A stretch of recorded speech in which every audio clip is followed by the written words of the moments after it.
Cycle पर बंधे इस बच्चे की तस्वीर ने आपको भी विचलित किया होगा।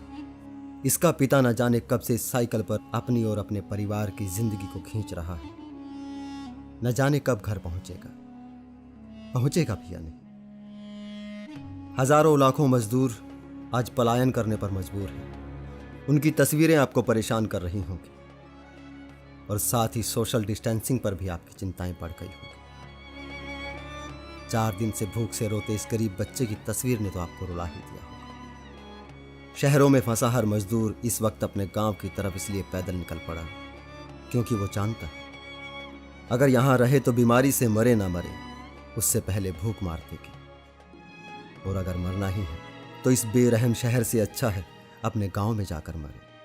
लेकिन आज हालात इनके इस कदर खिलाफ हैं, पता नहीं इन परदेसियों को इनका गांव भी अपनाएगा या नहीं।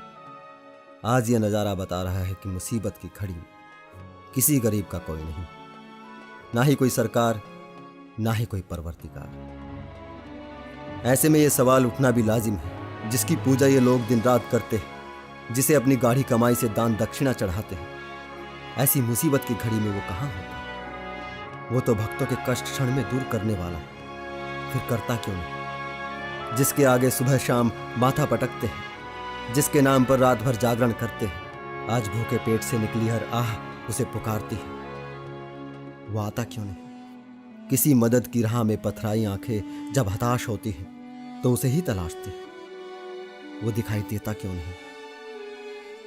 अगर ईश्वर कहीं है तो बताओ मुझे, वो मगरूर है या मजबूर है? कैसी विडंबना है, जब ईश्वर को आना चाहिए तब वह नहीं आता, और जब सब ठीक हो जाता है उसका गुणगान फिर से शुरू हो जाता है। इस बार भी पूरी उम्मीद है, मौजूदा संकट के बावजूद ईश्वर न सिर्फ बचा रहेगा बल्कि मुमकिन है कि उसकी सत्ता और मजबूत होकर सामने आएगी, क्योंकि उसको जिंदा रखने वाले हर मुसीबत के साथ ही उसकी परिभाषाएं बदल देते हैं। कहेंगे कि ईश्वर की भूमिका यह नहीं कि वह लोगों को तकलीफों से आजाद करे, लोगों की समस्याओं का हल करना उसका काम नहीं है।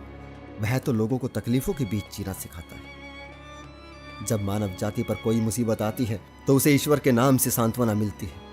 ईश्वर करोड़ों दीनहीन लाचार लोगों के जीवन की वही सांत्वना, वही उम्मीद है। बस कुछ दिन की बात है, आज ये जिसे उम्मीद का नाम दे रहे हैं कल को चुप हो जाएंगे। मंदिरों से जब उसे फिर से सबका पालनहार कहा जाएगा, जब उसे दुखभंजन सबकी पीड़ा क्षण में दूर करने वाला कहा जाएगा, तब ईश्वर को सिर्फ उम्मीद कहने वालों को भी सांप सूंघ जाएगा।